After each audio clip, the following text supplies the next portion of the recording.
Hello guys, Andrew here. Welcome back to Drew Tutorial. And in this video, I'm going to show you how to change your account or your profile picture on your Reddit account. So as you can see right here, it's showing this picture. And if I even click view my profile, you will see that it shows this picture here, which is generated when I created the account. Now to change this, you can simply click on the picture icon here from your profile. This is one way to access it.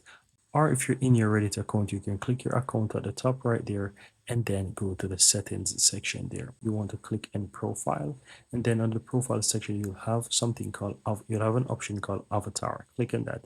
Here you can select an avatar or upload a picture. So let's say I want to upload my own custom picture. I can go ahead and I can do that. So let's say I'm going to choose this picture here.